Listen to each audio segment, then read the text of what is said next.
It should have been longer. That's what I saw someone say in a comment. No, it should not have been. It should have, in fact, been at least 2 episodes shorter. Hello, and thanks for clicking on this video. Now we're going to talk about the drama that I just finished watching last night. And this drama made me mad, then very much impressed me, then made me mad again.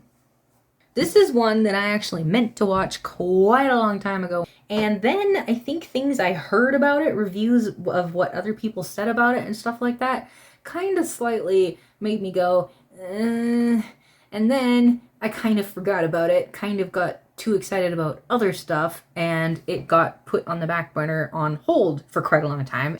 It's called When the Phone Rings. I rated it pretty highly most of it. The story I rated 4.5 stars. We'll get into why. The characters I rated 4 stars. The acting 4 stars ?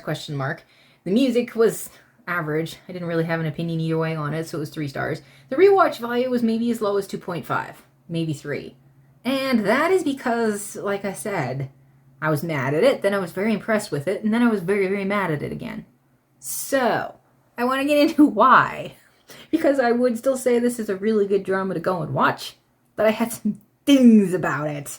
So let's get into all of this. I have all of my notes here that I can read and then get into exactly what's going on here. Instantly, this guy walked on screen and I couldn't. I think I nailed it down to my problem with him being, 1, he's so arrogant. It feels like literally everything about him is he's so defensive. He does not know what's actually going on. So he doesn't know that San has a right to be asking these questions and to be very not liking this guy showing up and being a part of everything. He doesn't know that, so I don't fault him for that. However, there's literally something where he's like, she's mine. I'm like, what does any of this have to do with you? Even if you were her friend 3 years ago, it's been 3 years. She did not contact you through that the entire time. Like, your claim is about this big, and you're making it seem like it's this big. I'm like, back off, you flippin' possessive. What is, get out of here. You're creeping me out. I don't like you. And like I say, like his arrogance and his defensiveness. To be honest, I did not watch any of the scenes. Him and Nayuri. It was through him that we were finding out about the case of the missing orphans and stuff like that. Nothing about any of that case was confusing to me. It all made perfect sense. In other words, entirely skipping him, I didn't miss anything. So, I don't regret it. The one thing I did somehow miss, and am thus very confused about, is major spoiler, who San is.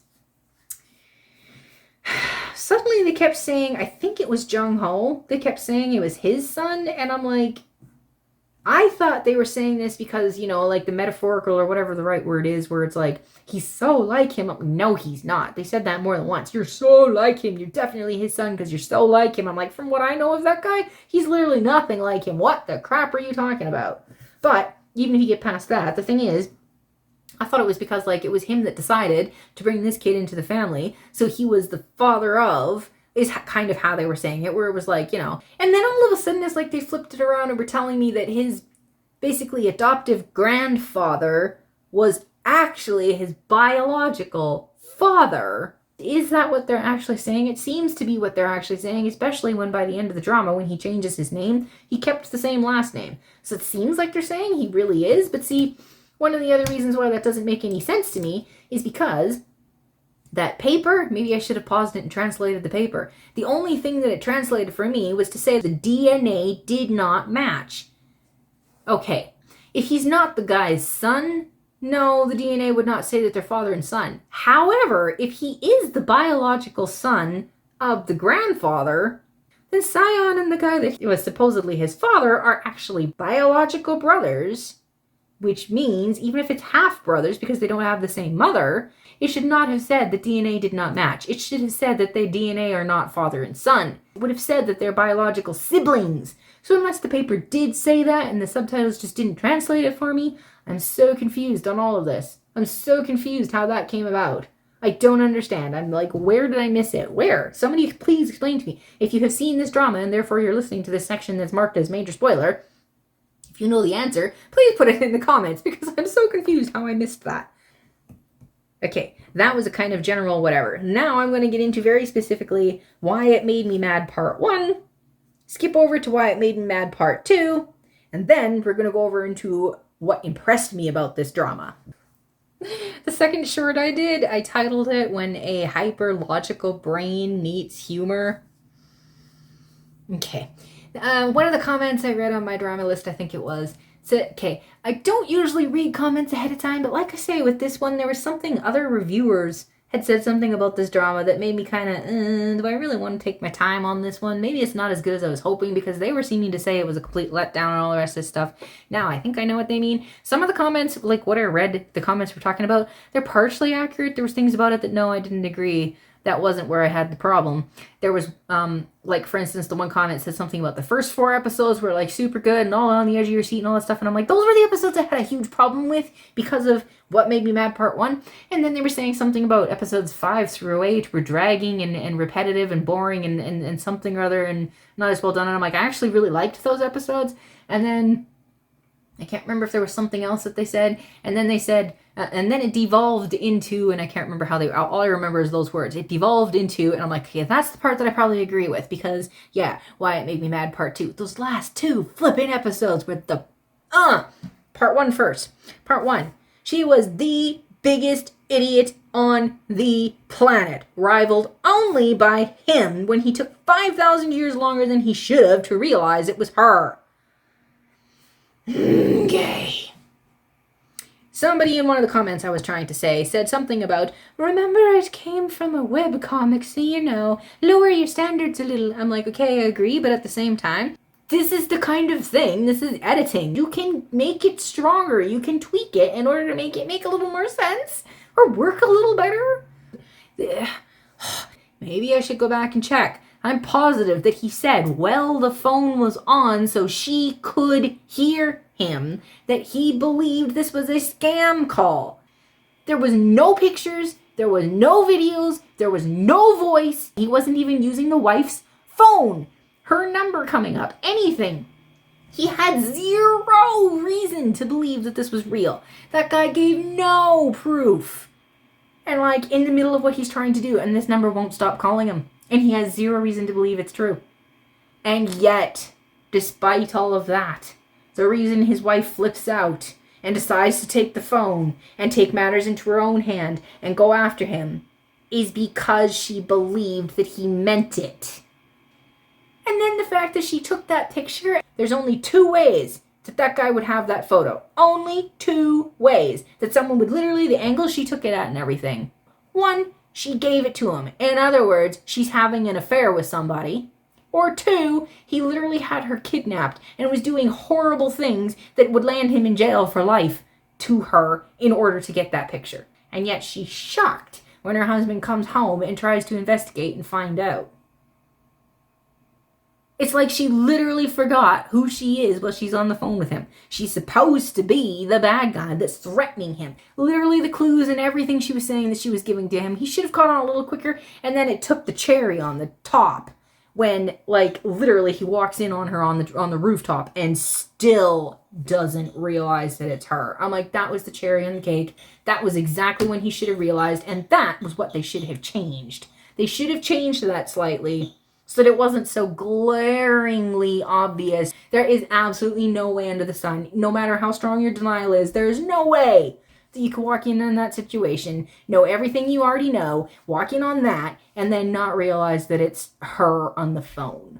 I was so upset about that, like so caught up in the illogical of that there was like a whole episode or something, or half an episode that I had to watch on fast speed because I just had to get through this. I had to force myself to keep watching this drama, to just keep watching it, give it another shot. Come on, I can get past this. It will get better. You can do this. I don't want to drop this drama. You can do this. Come on. Just fast speed until I could forget that happened and pretend that wasn't a thing. I could just pretend that literally didn't happen because that's the only thing that kept me watching this drama at that point. I was so mad that they were that stupid. I couldn't do it. And every time, especially when they were talking on the phone, I'm like, I can't do this right now. He should have realized already this is too far. They've gone too far. It made me so mad. So that was why I was really, really mad at this drama at first. And then Why I was mad part 2 started with the last 2 episodes of the drama. Okay, let's see if I can explain the part 2 problem.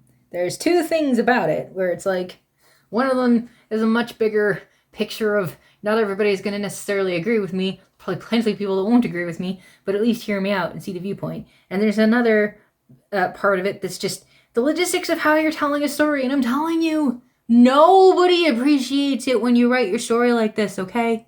Stop doing that. Why it made me mad part 2 was the stupidest thing she could possibly do for multiple reasons. Again, it was her. But then on top of a character's decision that it was the stupidest thing on the planet that you could possibly do, that not everybody will agree with me, but hear me out. And it's a major spoiler, so just give me a second. The other thing is the stupidity of, this is what I said in Heroes Next Door, where they didn't take it to this level, and that is why the story was so good. And then in this one, they did take it to this level when they did not need to, and because of that, they put too much onto it and dragged the story out for way too long. It was not necessary, and it made me so mad. I actually, on top of fast speed watching most of the second last episode, the last episode, I not only fast sped watched a bunch of it, I actually skipped a bunch of it because I'm like, I don't care. This was not needed. You put too much in there. It was stupid. So now, I have to get into all of this. So, major spoilers about what the ending of this drama is, because I'm going to tell you exactly what happened in the last 2 episodes, or close enough to exactly what happened. So if you don't want to know the ending, the thing is, what made me so mad about her decision, because the last 2 episodes, they do this weird thing where she makes a stupid decision, so everybody thinks that she's dead. So they spend half of episode 11 trying to find her, and they're going skewering off into these let's back up and explain all of this, and let's have them fantasize about having a totally different life again for the 50 millionth time. They did that one way too many times too. They're like, what if we'd made a different choice? Would our life have been different? That's okay once, but they did it like 3 or 4 times, and I'm like, guys, stop it! Your life is fine now. Would you stop fantasizing about what had happened? Stop! This is too much. Okay, the thing is, they spent like half an episode where you didn't see her because they're like making us, the viewers, wonder if she's even still alive and all this stuff. They carried it on too long. And then they're dealing with other stuff, and then they find out that she is alive, and they have to find her, and then they finally find her, and immediately it goes into putting him now in danger because he finds out this big bombshell truth that shocks him so much that then he completely vanishes for the story. And for half of episode 12, we don't have him in the story. And she's pining and around depressed and waiting for him. And where'd he go? And then there's this weird, I don't know what, that just gives her these weird little clues to where he is. And then she goes off to a completely different country. And there's all this weird little, this has nothing to do. Where did this come from? It's so out there. It doesn't have the same feel at all to the rest of the drama. It's so far out there. Goes to this other country, goes through this whole ordeal. I skipped most of it because I didn't care. This has nothing to do with anything. It should not have been in the story. It was not necessary. It was way too over the top. It was stupid. And then she finally finds him. And they're in the middle of this almost life-threatening, that they're like on the verge of it. Weren't those guys still there? I skipped it, so I don't know how close they were, but it seemed to me that they were still pretty close to danger. And they have this heartfelt romantic talk about why he's so guilty and has to punish himself and can't be with her, and how she's supposed to wait and she can't stand it anymore. And then they're finally back together, and finally you can get back to our actual story and now proceed with the part that you should be watching. Oh my word, what the crap devolved into is absolutely right. What is this? Okay. Didn't need any of that. For one thing, when you focus 90% of your time on this main character and then all of a sudden literally delete them so you do not see them at all for an entire 20 minutes, you can't do that. You literally can't do that. And yet they did it with her, and then they finally brought her back and immediately did it with him. Except when it was him, they didn't focus on the bad guys anymore because the bad guys had been dealt with, so now it's just her pining for 20 minutes because he's gone and she doesn't know where he went to. Oh my gosh, that is horrible writing. What are you doing? Don't do that! And then to skewer off and suddenly go to a different country and you have to hunt them down in another country and it's this backwater place where war is happening and they're doing this. I'm like, what is this? What devolved into?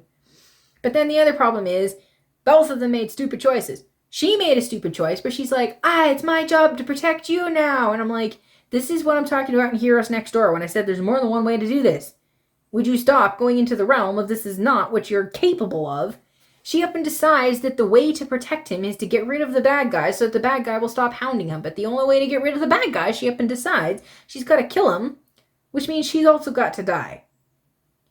But see, okay, that right there is already the stupidest thing you could think of. Because, okay, stop with the emotions. When you're in the middle of a heightened emotional situation, I understand why people would make those decisions. Because when you're in the middle of a highly emotional, stressful situation and everything is up there, your brain goes out the window and you don't think anymore. So I get it, why in the middle of those situations and so many of these dramas people are making these stupid decisions. But the reason I can call it stupid is because I'm in the middle of a calm situation where, despite what my voice sounds like, I'm not in a highly emotional, stressed out stage. I can think reasonably and reasonably understand this. So calm down and think reasonably with me for a second. And while we're all calm and understanding this, instead of being carried away by emotions, understand why this is so stupid. There is more than one way to protect people. Everybody that is in love with someone, if it's somebody you love and care about, we always go on the emotional side of the person who's like, no, I must die in order to save your life because all that matters is that you're alive. We completely ignore the fact that the person that is alive is like, you don't understand that I feel like the exact same way. He literally feels the exact same way. What is his life if she's dead? Yay, she physically saved his life. Whoop-de-doo, now what? You're gone. Now what is he living for? You're the reason that he's happy. You're the reason that he's joyful. You're the reason that he's everything. You're his reason, and you are now dead. Now what is he supposed to do? What did you save him from? What did you protect him from? So he's physically here, and he's emotionally completely shattered. Good job protecting him. What? Why? What is going on here? And then on top of that, I'm like, this is the stupidest decision you could possibly make because how likely is it that this is actually going to work? Most of the time, the situations, she tries to make this happen, and obviously what she did didn't work. So now she actually made the situation worse because he knew where she was. He could track her. He could find her. He could bring the police. These people that are in these highly emotional situations and they decide they must die in order to protect the one they love always delete all of the other things that are a possibility. There were so many other ways where she could have helped protect him and keep them both alive. And she threw it all out the window and decided she has to die in order to save him at this moment. So, like, now she made the situation literally 500 times worse because guess what? Duh, it didn't work. They're still alive, so now nobody has any way of hunting them down because she doesn't have her phone, so they don't have a tracking. They don't know where she went. They don't know who else was involved in what. They don't know anything. They are 100% clueless and can't find her because she was stupid enough to decide that she had to ram the car into the thingy to kill them both, and that was the only way that she could protect him.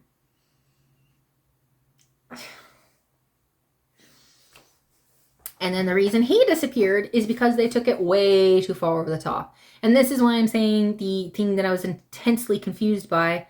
Who is his biological father? It seems to me like they're saying the grandfather. I think it's the grandfather's name they were saying. I don't feel like going back and checking right now. I think it was the grandfather they're saying is his biological father. And it was the grandfather that ended up the accident that Huiju and her sister and brother were in, where her brother died and her sister went deaf and she supposedly couldn't speak anymore. All of that happened because of this accident. That who purposefully did that? Somebody set that up. Obviously, it's the grandfather that did it. Okay, that much was enough. That's all we needed because all of that is tied up in something else that I was truly impressed by. All of that was fine and it would have worked.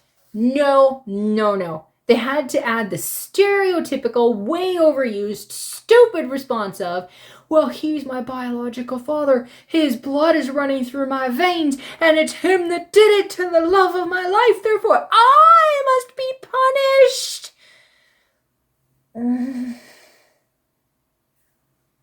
So the shock of his life, after literally everything else they've been through, after all of the other secrets have come out, after everything else has been dealt with, after all of this shock, after drama, after all of this stuff that was actually really well done, they went and added this one in there, and this is the joyful moment of the bad guy where, yes, I finally got that face out of you. I win because I finally crushed you.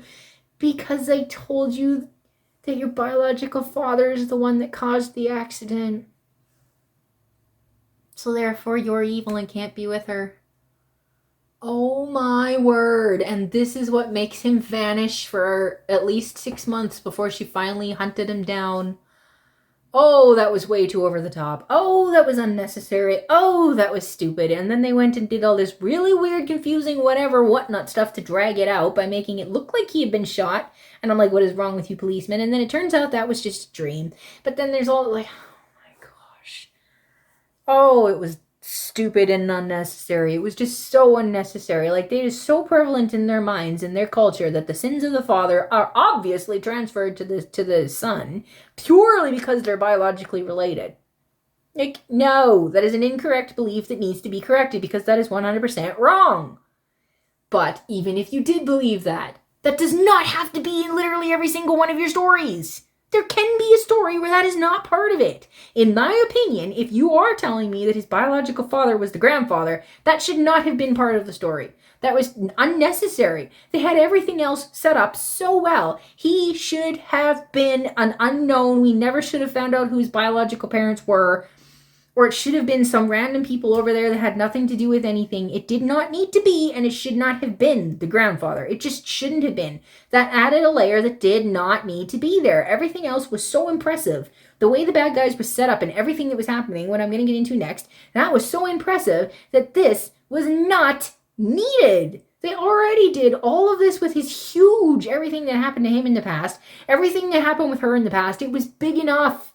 It was built up enough. It was intertwined enough.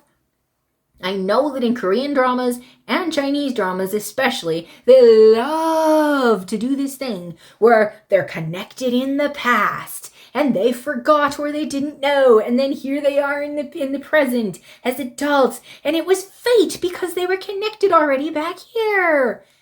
Okay, fine. That is way too often in these dramas. It's ridiculously overused. However, in this one, they made it work because of what was going on. They did remember they were connected as children, and it was all well done. But they had to add that extra fate layer of him being... And I'm like, no. That was so unnecessary, and it wrecked everything. It did not need to be in there. In fact, it had a negative effect, in my opinion, on the story. It should not have been there. It wrecked stuff. It devalued a lot of stuff. It was... horrible. It made me so mad. It wasn't necessary. I didn't like it. It was dumb. Have all the truth bombs to drop on him. The truth bomb is that my biological father caused this accident. Therefore, I'm a sinner and need to vanish from and punish myself. And still, I'm satisfied that I've been punished enough. Here we go again. No. No. So now the only thing that's left is the stuff that truly impressed me. And this is a whole lot of spoiler stuff. So just to even just vaguely go over it, whatever. I've been talking too much and too passionately. I need to stop.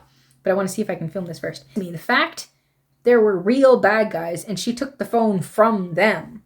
That point, because originally, I don't know if it was me misunderstanding because of the way it was written or if it was because of some other reviewer that made me misunderstand. I think originally I misunderstood because I thought it all started with her. Like literally all of it. She was the one that in the very first place phoned him and started all of this. That's what I kind of thought it was.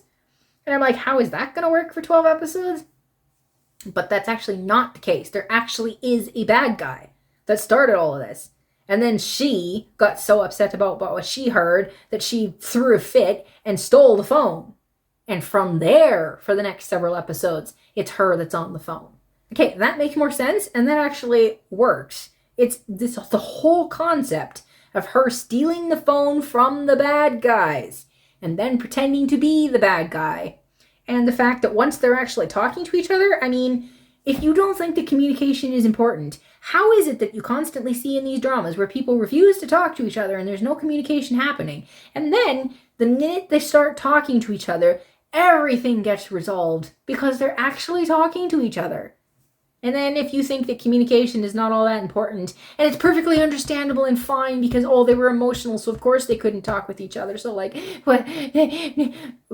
Even your stories keep proving to you how important communication is. Communication is so important. You need to talk to each other. And that's one of the points that this drama was making. I think they made it over and over again. Communication is so vital. You need to communicate with people, especially if you want that relationship to be repaired and to be stable and to be strong. You have to talk to each other, and that's what this drama was saying. And I think that was one of the biggest points, especially given some of the comments they make at the very end of it. That's the point, and they did a really good job of showing that as they're talking. Some of the conversations were far too stupid because you would not be talking to a bad guy like this. Even if you were trying to negotiate and build a relationship so you could find out what he wants. I think that's because that's what his mother told him to do, and she's supposedly some kind of negotiation expert. So that's why he's doing this, I think was the point. But at the same time, it went a little too far. It was really, really awkward. If this is supposed to be a bad guy and a creep that nearly killed your wife and potentially was doing stuff with her in order to get that picture, how did he get that picture? I mean, unless he thought he hacked in and stole it off her phone. Why would she have a picture like that on her phone? The crap. Anyway, it was a little awkward. But at the same time, especially, how many spoilers should I say? At the point when he did find out it was her. Because he found out it was her before they stopped talking. So there was a little while there where they were talking on the phone, and I think that should have happened sooner, where he knew it was her. So of course he's going to start talking like that. But when he didn't know it was her yet, it got to the point where it was a little awkward. What he was saying and responding and how he was responding and all the rest, it was a little awkward. And that's why I'm saying it took way too long for him to figure out it was her, because of the way she was responding to stuff he was saying. He should have figured it out sooner. That was kind of dumb. But anyway, I'm supposed to be talking about the good stuff. The relationship and everything changed because of that. Another thing that I really liked was how her sister actually was she really did sincerely care about her. And I love how she says near the end of the drama, it took me way too long to say this. And she apologizes and calls herself out for exactly what she did wrong and why it was wrong. And she apologizes for that. And she says, I realize now that I was doing this the wrong way around because I should have said that first and then tried to build the relationship with you. And I'm like, I'm so glad they stuck that in there. Because even when she came in, I saw a comment that was like, I can't believe she expected her to just start talking just because she told her she can.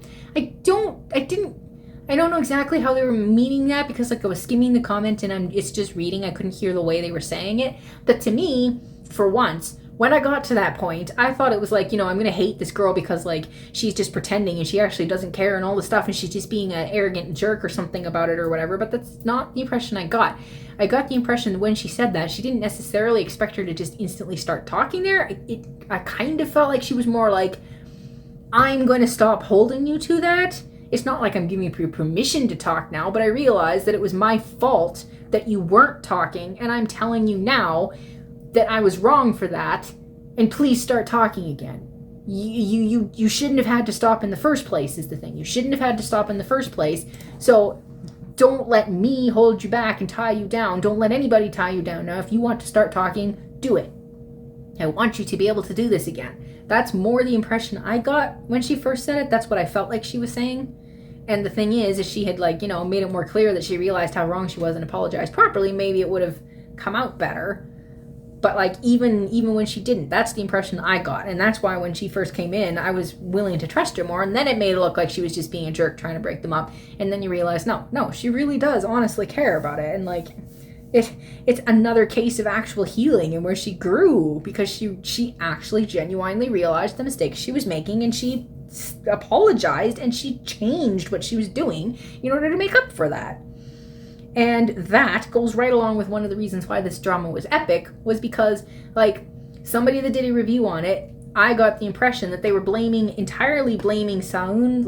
Absolutely none of this would happen if only he wasn't stupid enough to keep his feelings under wrapped. If only he'd said something sooner, none of this would have happened. The point this drama was making, both of them were doing this. Huiju said multiple times that she was just as guilty as Saun for keeping her feelings and everything under wrap. Both of them were realizing equally that both of them were refusing to talk to each other and admit the reality of how they felt. Both of them were equally struggling with this and having issues and not talking with each other. Both of them were the problem. Both of them. And they themselves were saying this and explaining how, and both of them knew this and both of them realized this. Both of them took responsibility for the part that they were responsible for. Both of them. And I'm so glad, because way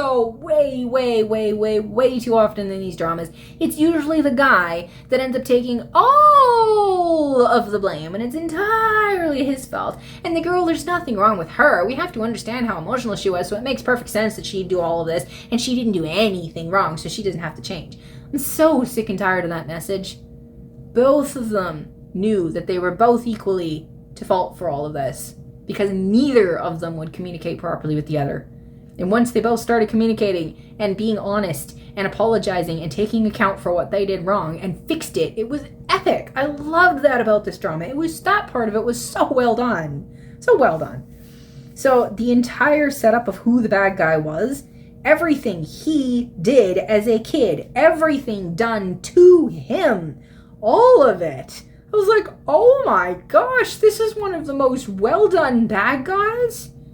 Like, here again with the over-the-top drama of whatever, and you're forcing something on me and forcing me to, and justifying something and all of this stuff.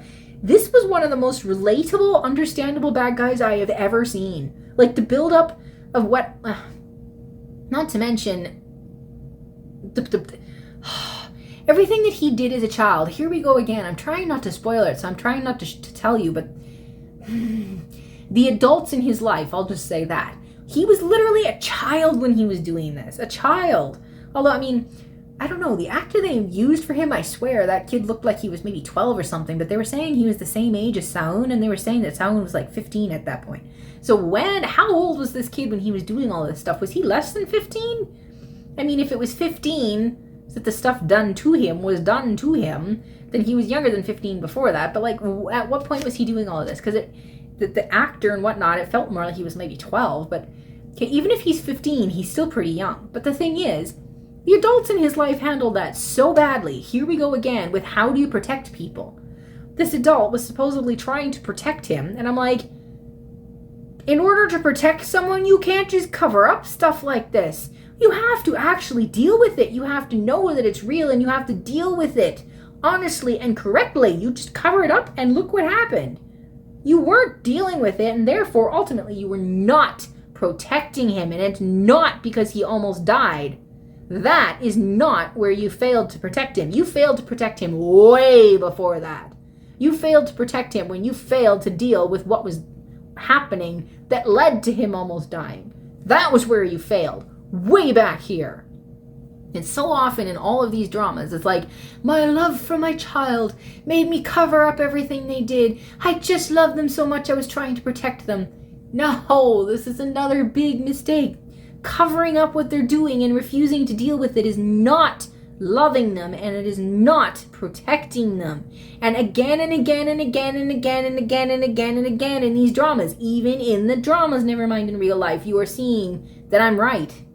Look what happens as a result when they refuse to deal with it, when they just cover it up, when they try to take the blame themselves instead of allowing the person, like, you know, if someone's a murderer and they're like, let me go to jail for you because I love you so much I can't let you go to jail for what you did. That is not loving them, and that is not protecting them, and you can see it.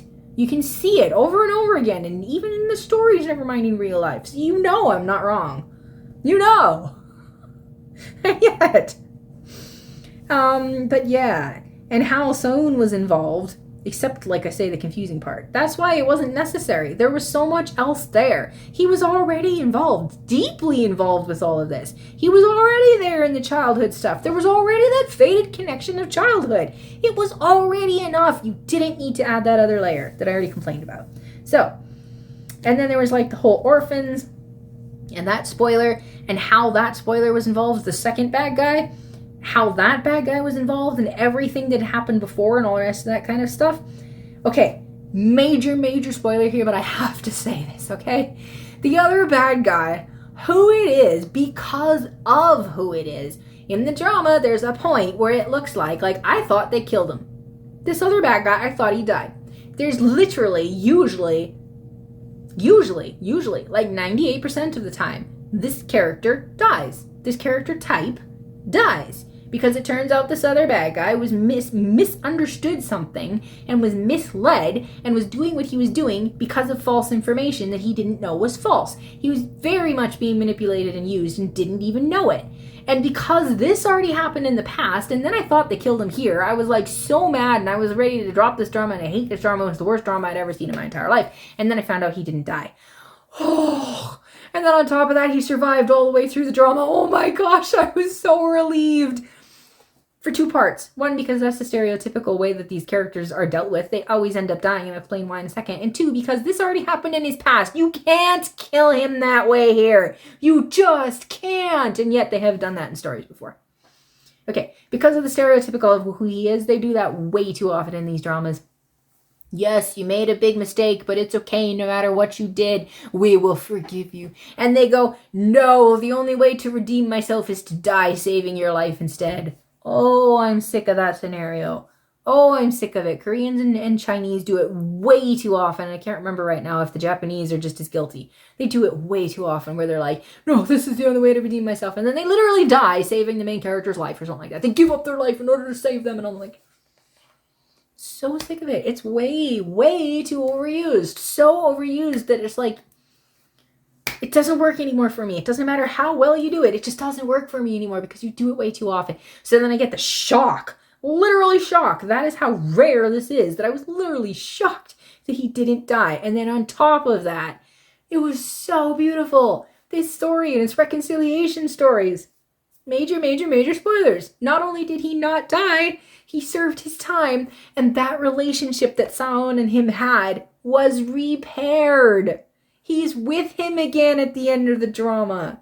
They actually overcame what happened. They dealt with it. He went to jail and served his time. He nearly died saving his life, and then he went to jail and he properly served his time. It was dealt with. He knew he was wrong. He was sorry, and he clearly completely made up for it, and the relationship was reconciled and strong and real again because of that. This right here, everything that happened with him and those two's relationship. I'm telling you, look at that and how rare it is, and that is beautiful, and that is how it's actually supposed to happen. It was so good. I was absolutely utterly shocked that it was in there, and it was so good. That right there is like one of the biggest reasons this thing even has as many stars as it does. That was, oh my heart. Oh, that was good. And then yeah, even Young-woo, even though he was a little awkward, so often in these dramas, there's that character that's giving advice on relationships and marriages, and I'm like, would you just stop? Because some of what you're saying is true, but so much of what you're saying, even if it was true, you're applying it wrong. You don't know enough about the situation. This is dumb. But for once, Young-woo and everything he was saying about relationships and his whole play, and even at the end when he's like just staring at him knowingly, that was really cute. It was good advice for once. It was good advice, and it was really cute and really well done. So yeah, those are all the reasons why I was really impressed with this drama. Those things about it made it so good. It's just that the first part, my logical brain just couldn't handle it. It was just too far out there. It was too stupid. But if you can hang on and get past that, then the only other problem I have is that over-the-top stupidity at the end with those two episodes. All the rest of it in between, there was actually so much about this story that was like literally gold. It was literally gold. Not even just silver, like, there was some things, there were actual nuggets of actual pure gold. There were things in it. The bad guy and everything, it was so well done. So it was unique and it was well done.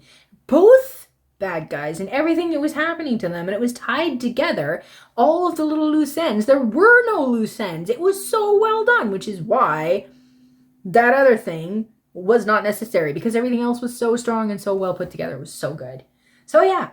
That is the drama When the Phone Rings, and that is why, even though there was the absolute trash that's literally crap on the bottom of your shoes, and it's like climbing up your legs and on your hand right now too by the end of the drama, there is gold in the middle that is worth it. This drama is worth watching at least once because of all that gold that's in there in the middle. So I would definitely recommend that you watch this drama, and that's why. You gotta hold on through a couple of those places. and maybe skip some stuff from the ending. But apart from those, it was gold in the middle. So watch it. So that was my thoughts on that, and now my voice is really dead because I did all of that, and I need to eat my food and all the rest of that kind of stuff. So thank you for watching. Leave a comment. What parts did you like? Did you see this drama? Did you like anything about it? Did you hate anything about it? What did you think? It was funny that one, because I'm looking down at a picture of him, it was funny that there was that one reporter that at first it looked like he was the reporter that's out to get him. And then it turns out they're actually friends. And that was like, a friendship jab thing. I'm like, oh my goodness, I didn't see that coming. That was funny. And that was a little unique too. That was actually kind of fun. That was in there, and it was interesting. And he helped him out and all that kind of stuff instead of being one of those stupid pokey ones that is usual reporters that I can't stand. He was actually a reporter I liked. So that was interesting too. So thanks for watching. Bye. Let me know what you think in the comments below.